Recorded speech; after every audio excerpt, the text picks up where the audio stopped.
Chapter 1.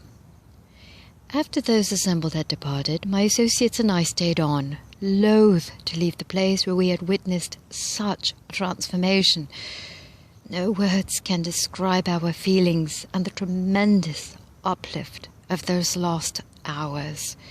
The words, all for one for all, blazed forth as vividly as when they first appeared. We did not talk. We could not say a word.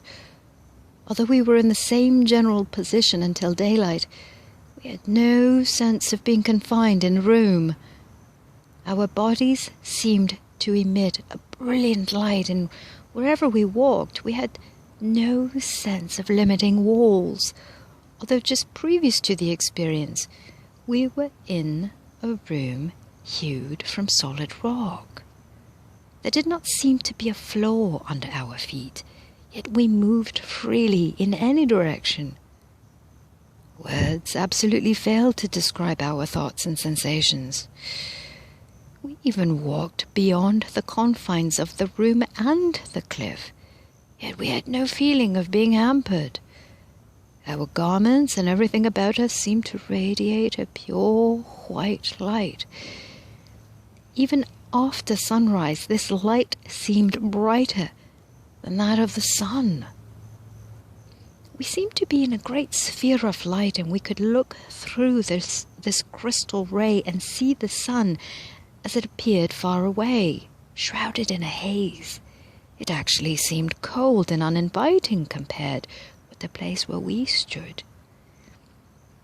Although the thermometer registered 45 degrees below zero, and the country was covered with snow that sparkled in the morning sunlight, in the place where we were, there was a consciousness of warmth, peace, and beauty that surpasses expression.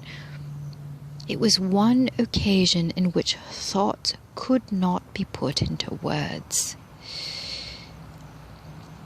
Here we stayed for 3 more days and nights with no thought of rest or refreshment.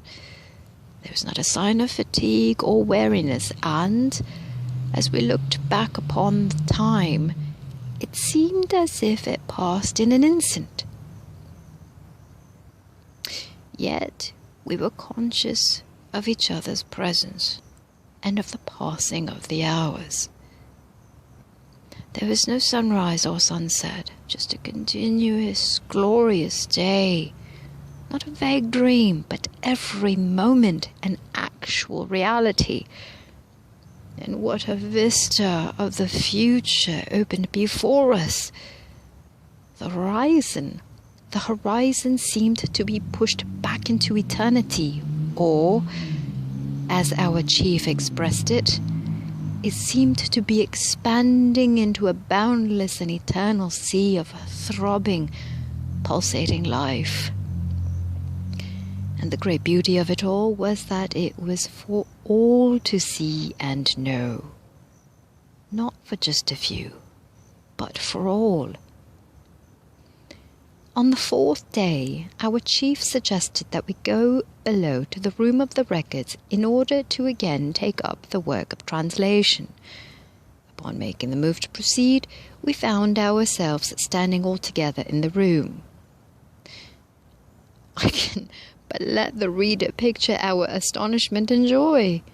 We had moved 2 stories down and accomplished 2 flights of stairs without the least physical exertion on our part and without the least knowledge of the accomplishment. Yet there we were, in the room among the records where we had been working. It was all aglow with light. The place was warm and cheerful, and we could move anywhere we wished without the least effort. When we took up one of the tablets and placed it in a convenient place for study, its context and meaning were translated to us perfectly. When we began writing these translated conclusions, suddenly a whole page of manuscript would be filled with the text in our own handwriting. All we need do was to place the pages together in manuscript form.